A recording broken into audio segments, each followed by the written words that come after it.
Hello all, welcome to this course on time series modeling and forecasting using R. So now we're sitting into the very last session of this entire course, and then the course has culminated into its own journey, starting with, let's say, discussing some time series applications and time series models, autoregression, moving average, ARMA, ARIMA, SARIMA. Then we talked about some other advanced models. Then we talked about Fourier transformations, right? Then nonlinear time series models. Then machine learning integration is the uh, topic here for this week where we're sitting on right now. And then today's session would be entirely devoted to practical session, and hence we open the R session also.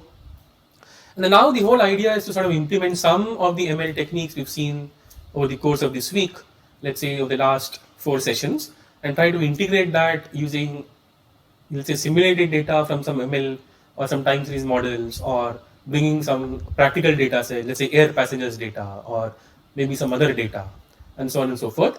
And the whole idea is to implement some of the ML models on the time series applications and then see that how the forecasts are looking like, or where exactly can you tweak the hyperparameters or change something in between, and so on and so forth. Okay. So before we begin, as always, you require a lot of packages for this particular code here, and then obviously I have installed each one of them. But again, if you have not installed any of the package, then again you have to go up here and click on tools, and then install packages, and then simply type the name here. For example, tidyverse or caret, metrics, etc. And once you type the name, and then again ensure that this is checked here in the drop down menu, the repository option. And then again, you may want to check this box here that install the dependencies, and then click on install basically. Okay. And obviously, once you've installed, you have to again make sure that the packages are brought in inside the R environment by using library command. Okay.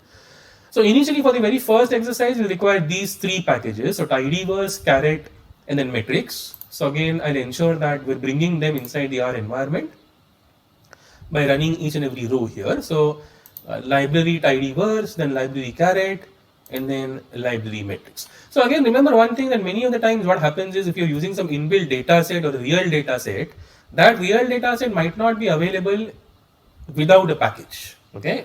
Or the other way to put it is that you require some R package to load the real data set itself. Okay.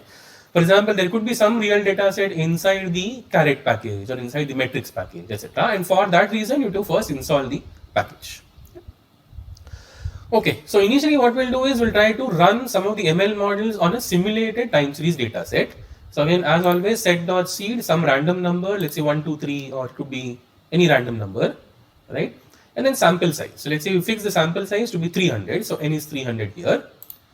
And this is exactly what the simulated time series looks like. So let me run this line, and then time series in our case, nothing but 20. So 20 is a constant, plus 5 into sine of a sequence from 0 to 10 into pi.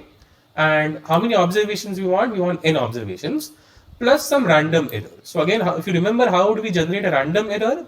So random error can be easily generated using R norm. So if you assume that the distribution of the error is normal, and let's say mean is 0, standard deviation is 1, and how many elements we want in the random error vector? We want n, which is 300 here. Okay.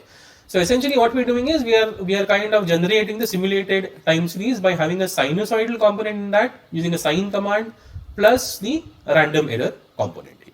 Okay. And of course, at any point you want to find out what exactly are the observations, you can always type in the name of the data set we've generated. So time underscore series in this case, and then it would sort of throw you the number of observations which are simulated from that time series here in the console. And since the sample size was 300, you can see that it's generating 300 values using this simulated time series. Okay. But again, one should understand that what exactly are the, or rather what exactly is the time series we are simulating from. Okay. So again, just to repeat, so 20 is the intercept, or rather the global mean sort of, and 5 is the slope, or 5 is the constant, multiplied by a sinusoidal component plus a random error. So this is the very first simulated time series we are working with. Okay. Okay, so once you simulate the time series using the structure, then we have to create a data frame. So data frame, why exactly? Because we want the values of the time series generated in one column and simply the index in another column. So time is nothing but 1 to n, so rather 1 to 300. And as a second column, we want the values which are generated, which are here below, given below in the console as the second column. Okay. So we'll create the simple data frame using data.frame command, and then the first column is 1 to n, second value is nothing but the time series value that we have generated. Okay. Now we have to do some feature engineering, right? Again, if you remember, for invoking or rather deploying any ML technique or ML model, we have to first control the number of features, then sort of adjust the features, right? So this entire exercise is called as feature engineering. So for that, what we'll do is we'll create some lag features. Okay, so this is a very standard approach as seen throughout this week, that if you want to predict or forecast the current value, let's say YT, I can actually use its own lagged values as features. So YT minus 1, YT minus 2, etc. Okay, so create some lagged features. Let's say you have function of, so I'll create a very simple R code. Now again, I'll not go into detail as to what this code means, but you're creating a simple function which takes the input as the data that we have generated and certain lags. Okay, so I'll run this entire loop here, and then this entire loop, when it's run, would give me some lagged features of the current data points itself. Okay, now adding the 3 lagged features. So let's say you specify the number of lags to be 3. Okay, so let's say number of lags is 3, and then I'll replace my data with the lagged features which is generated using the above loop. Okay, so now my feature set consists of the 3 lagged features which are being generated by the above loop. Okay, so hopefully by this time there should not be any problems, right? I mean, what do you mean by lags? How are you generating the lag features? Now again, how are you generating the lag features is not very easy. It is given by this entire loop here, but then once you run the loop, then essentially what we are having at the end of the day is we're having the lag features with us. And how many lags are we focusing on? We're only focusing on 3 lags here. So now let me run this 24th line, which would give me the lag features. And now the very important part, so before you run any ML technique, you have to ensure that you split the data into training data and the testing data. Okay, so for that, to actually tell R that what should be the proportion of the training set and testing set. So here can somebody answer that what do you think is the proportion of the training set and testing set? So here the proportion of the training set and testing set is 80% and 20%, because what we're doing is we're randomly taking the n rows of our data and multiplying, or rather taking 80% of those rows as the training data, and the remaining 20% would be testing data. Okay, so training size is nothing but 0.8 into the number of rows of the data we have, and let me run this, and then the trained data is nothing but the data from 1 to train size, and you require all the columns, of course. So only 80% of the rows, but all the columns, of course, and the remaining goes in the testing set. Make sense? And why is it required? So as even discussed in the last session, you have to split the data into training set and testing set, because you have to run the ML model on the training set, or rather the correct way to put it is that you train the ML model using the training set, then you find the predictions, and then you compare the predictions along with the testing set and find the accuracy. Okay, so accuracy of the test set is what is important to any ML researcher. So the accuracy on the test set is high, then the ML technique has successfully capable of sort of capturing the non-linearity in the data set. Okay, and then again down the line we'll see that we'll do this entire similar exercise number of times. Number of times means in each category we'll look at today. Okay. Alright, so now let me run the test data. So now once you run these 3 lines, we have the training data and the testing data with us. Now train a linear regression model. So again, we'll start with a very basic sort of a linear regression model on the training data. So here again, we'll invoke the LM command. So LM stands for linear model. We'll give it a name, let's say model. And we are basically telling R that it should be a linear regression between, so the response variable is value. Okay, response variable is value. And the set of features, or rather the set of inputs, are all the features we have. And data is which data? You specify that the data to focus on here should be only the training data and not the entire data. Okay, so you run or rather train a linear regression model on the training data. Let me run this, and just to see that what R has given us, I can run something like a summary of the regression model, and then it will give you the summary of the regression model. And then here you can clearly see that since we have all these features, right? So the first lag, second lag, third lag, and the time. So the small table gives you the estimates of all the coefficients along with the standard errors, the t value, the corresponding p values. And from here you can see that all the lags are, or rather happen to be significant because the p values are less than 0.05. Okay, and down below it sort of gives you, let's say, the r square value, adjusted r square value, and all those things. Okay, and then again I'll say that this is a very typical summary that R gives us if you run any linear regression model on a data set. Okay. Again, just to repeat one last time, is that you should not forget that you should specify the data to be training data and not the entire data or testing data, something like that. Okay. So once you train a linear regression model on the training data, now the next immediate thing is to predict on the test set. Okay, so train the ML model on the training set, do the predictions on the test set. Okay, so here we'll run using the standard command called as predict using the regression model here, and then we'll specify that the new data has to be test data now. So you have to compare the predictions on the test data along with the actual test data and then find the accuracy of that. Okay, alright, so let me run the predictions line here, and then this would give me the predictions on the test data. And now eventually how do you evaluate the model performance? So I can find out some of the standard metrics, let's say MSE, root MSE, etc. So in this case I'll find out the MSE. So the value of MSE happens to be 1.716 roughly.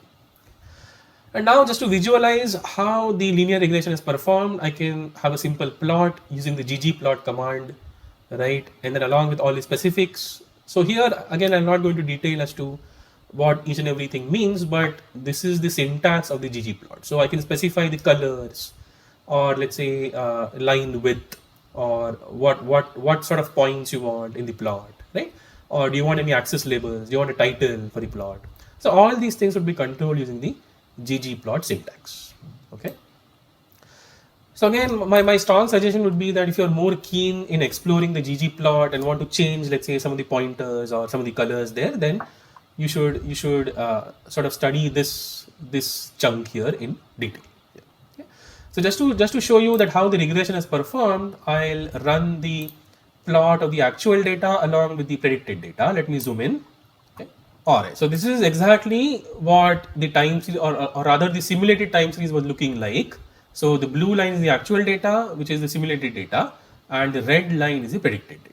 And here you can see that since this is not highly non-linear in nature, I mean, you have some locally linear parts in there, I can sort of fit a linear regression line and sort of transform that accordingly and then get a superior fit here.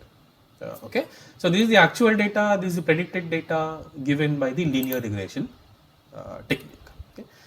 Now the second thing is, how about KNN? So can we sort of implement KNN? So again, if you remember a couple of sessions back, we talked about KNN, or K nearest neighbors technique, in detail, or it was pretty thorough, right? So can we, so rather than implementing a linear regression which cannot control for a very highly non-linear sort of a setting, can we sort of move from a linear ML model to a sort of a non-linear ML model, which is KNN? Okay. But again, remember one thing, that for implementing KNN you might require some extra packages. So I'll simply first install them and then load them. So let's say tidyverse and then class package. Okay, so again the next exercise is, we'll simulate a time series, a slightly different one, and then try to run the KNN on that. So rather than running the KNN on the same simulated series, I'll simulate a slightly different time series this time. So here what we'll do is, we'll simulate a time series with a sinusoidal component and of course a random pattern. So again, let's say set.seed is some random number 1, 2, 3, and the number of observations we want is 500, so n is 500. And then what exactly is the time series in our case? So the time series in our case is, the first chunk is the sinusoidal pattern. So you have this first sinusoidal pattern which is given by that, where 10 is a constant, 5 is the slope, and sine of 5 into pi, and number of observations are 200. So what we're doing here is, out of the 500 observations, we are basically splitting them into 200 observations containing the first sinusoidal pattern. Then the next 150 observations we are throwing in a random pattern in between. So you can see the rnorm command. So rnorm command will give you a random pattern, distributed normally, of course. And the last 150 observations will put forward another slightly different sinusoidal pattern. Okay. So the entire architecture of the simulated data is that you have one sinusoidal pattern in the beginning, you have a random component in the middle, and towards the end you have another sinusoidal pattern, and then you can see that both the sine patterns are slightly different, right? Because the second pattern is the cos pattern instead. Okay, so in this simulated series you have two sinusoidal patterns. The first one is given by sine, and then the second one is given by cos. Okay, so let me run this, the generated time series, or rather the simulated time series, and then visualize the series. So I'll show you a plot of the simulated series, and then it should make sense also. But then for that we have to convert the simulated series into data frame. So the first column is nothing but time 1 to n, and then the second column I'll give it a name as value, which is nothing but the series which is being generated here. And then the actual plot looks like this. Let me zoom in and then try to explain very quickly. So this is the generated time series that we just did. So again, if you see here, the first pattern is a sinusoidal pattern containing a sine component.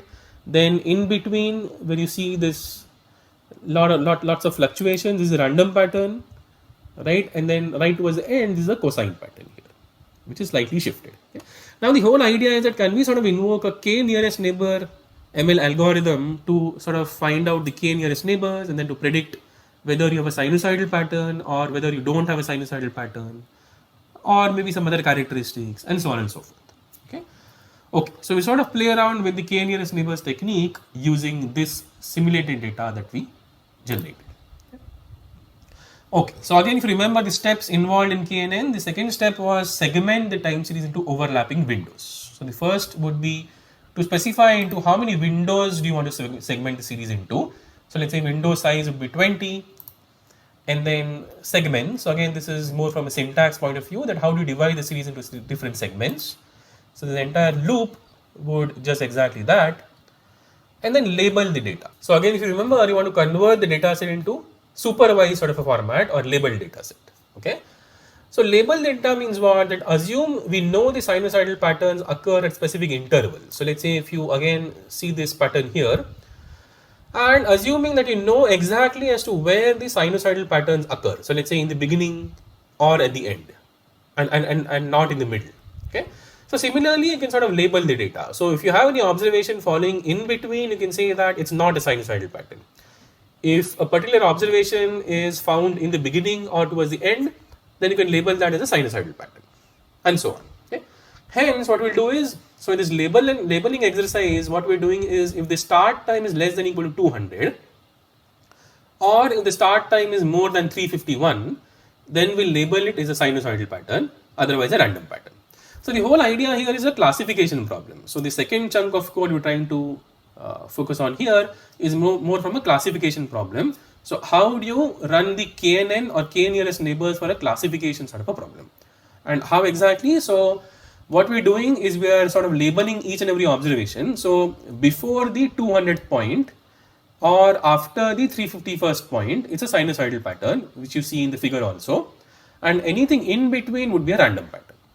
So this is exactly how we'll label the time series. So if the start time is up to 200 or less than or equal to 200, or if the start time exceeds 351, you label the observation as a sinusoidal, or otherwise in between you label the observation as random. So hopefully this is making clear to all of you that so before you run the KNN, you have to actually tell R, or rather the ML model or the KNN model, as to what each and every data observation means by labeling them. Okay. So let me run this labeling code here, or the chunk in between. And now before you run the KNN, we would again do the same exercise of splitting the data into training data, testing data, and so on. So I'll not repeat this one more time in detail. Let me simply run the lines. So set.seed, then train indices, train data, test data, etc. And lastly, apply the KNN for classification. Okay. And here you can see that this is again from a syntax point of view, that for applying the KNN, I'm using all these yardsticks. So mean, variance, slope, etc. on the training data, then applying them on the testing data and getting the labels out of the testing data. Okay. Okay. So train X, train Y, test X, test Y. And now it is specify one of the hyperparameters. Remember that how many hyperparameters are there in the KNN model? So we have 2, right? So we specify the number of neighbors or the value of k. So here just some random number we've chosen that will fix the number of neighbors to be 3, let's say. Okay, so we only want to focus on 3 neighbors of the target variable. So my k value is 3, and then we run the prediction. So predictions, and then you have this inbuilt command in R called as knn, of course coming from some of the packages you load earlier. For example, so knn is a part of these 2 packages here, so tidyverse and class. Okay, so again, just to repeat one more time, that for getting any real data into R, or for running any inbuilt commands in R, let's say knn, predict, all of that, you might require to install some packages every time. Okay. All right. So again, going down. So let's say you implement the knn algorithm on the training data. You specify what the testing data is, and you want what the class. You specify what the class is, and also you specify how many neighbors you want. So k is 3. My test data is nothing but test underscore x.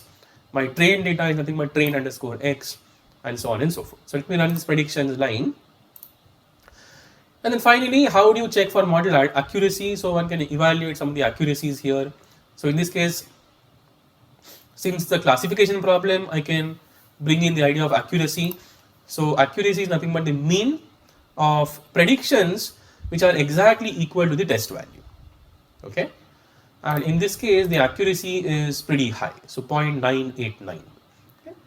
And now lastly, you can visualize the patterns along with their predictions, right? So let me run the ggplot command one more time, and let me zoom in and try to explain this briefly, what's going on here. So now again, if you clearly see that the blue dots represent the actual data which are given by the sinusoidal components, and the red dots are nothing but the random components, right? And by the way, all these are coming from the test data. So here you can see that pattern recognition using knn. So whenever the knn model, if it finds a blue dot, it's labeling that as sinusoidal correctly, and if it's finding a red dot, it's labeling as a random component, and then which is exactly as per what the simulated time series looked like, if you remember, right? Obviously apart maybe from this point here. So knn is labeling this point as well as a random point, but it may be a sinusoidal component. You don't know because it's right here, right? Okay. But apart from that, you can see that the knn has performed very well, in fact, in labeling each and every observation in the test set. Okay. By the way, again, just to repeat, all these observations are in the test set, and the idea of knn is to label either whether the point is sinusoidal or random. Okay. So all the red dots have been correctly labeled as random. All the blue dots have been correctly labeled as sinusoidal. Okay. And the overall construction looks exactly similar to the simulated data set that we had earlier. Okay, so now we'll play around with one real data set, right? And then for that we require all these packages one more time. So tidyverse, random forest, metrics, etc. And again, which data set we'll use? So we'll again use the air passengers data set. So let me load the air passengers data set. Let me ensure that the data set is numeric by using as.numeric, and create a data frame one more time. So my time argument is 1 all the way up to the length of the data, and my value argument is nothing but the actual time series observations in the real data. Okay. Now again, we have to do some feature engineering by bringing some lagged features of the data set, and then how many lags we want. So let's say we want 12 lags, right? So we specify that, and then we again sort of replace the data value with the lag features. Okay. So data is nothing but create lag features, and then we'll input data comma lags here. And again, the exact same exercise of splitting the data into training set, testing set in the proportion of 80% and 20%. Now the model we are training the training set on is a random forest. Okay, so we'll implement a random forest on the air passengers data set. And then again, this is an inbuilt function in R, obviously once you install the above packages, which is called as a random forest. And this is more like a syntax aspect of the random forest. Okay, so we specify what the model is on the training set, and then we apply the predictions on the test set by running the predict command. And then again, as usual, we'll find out the MSE values or RMSE values, etc. So in this case, the MSE value happens to be 3778.922, And lastly, if you want to visualize the actual values with the predictor values, then this is exactly how the random forest has performed. And here you can clearly see that the random forest has not performed quite well, right? Because the blue line is the actual value, the red line is the predicted value, and you actually have scope for improvement here, right? Because the random forest is not capable of capturing the peaks, right? So one can actually go for some deep learning ideas or some other advanced techniques or something like that. Okay? And now one last idea is implementing the NNAR on a real data set, and for that we require these two packages, forecast and ggplot, and again on the same air passengers data. And then, by the way, this is exactly how the air passenger data looked like. And here we'll fit a seasonal NNAR model to the data. And again, why seasonal? Because air passengers data is seasonal. Okay. So you have two different kinds of NNAR models. So one is non-seasonal, the other one is seasonal. So you can invoke or bring in seasonality in the NNAR model also. By the way, NNAR stands for Neural Network Autoregressive, that we talked about just in the last session. So we'll try to fit one particular NNAR model on the air passengers data. This is a summary of the model and the forecasted values. And now visually how it pans out. So again, it turns out that the NNAR model is doing pretty well here, right? So the blue line is the forecast, and the blue and then obviously the black line is the actual data. But then you can see that the forecast is sort of preserving the seasonality, it's preserving the trend, etc. And again, as always, I can find out the accuracy. So all these measures will get, right? And let's say I can do a step ahead and then try to split the data into training set, testing set. So earlier we did not do that, right? So we blindly forecasted using NNPR. But the same thing can be done by splitting the data into training set and testing set, which would be rather a more formal sort of an exercise that people do, right? So let's see what we have. So we'll split the data set into at this time point. So December of 1959 basically. So up to that point we'll have the training data, and all the observations beyond December 1959 would be testing data. And now we'll fit the NNAR model on the training data and compare the forecast with the testing data. And this is exactly how the plot looks like. So here if you see, let me zoom in. So the same exercise, the only difference is rather than simply forecasting down the line, I am splitting the data into training set and testing set. So now the red line is the actual observation path, and the blue line is the forecasted plot. And here you can see that the NNAR again is doing a very good job, since the actual data and the predicted data from the NNAR model are sort of matching here. Okay. And lastly, I can, as always, find out the accuracy and so on and so forth. Okay. So hopefully using this small exercise, we've covered quite a lot in the practical session, and then we've talked about random forest, regression, NNAR. We brought in some real data sets like air passengers, etc. So hopefully over the last 12 weeks or rather 30 hours, you might have some flavor about, let's say, time series in general, its vast applications and so on and so forth, non-linear time series, then Fourier transformation, spectral analysis, all the elementary models, machine learning into time series, right?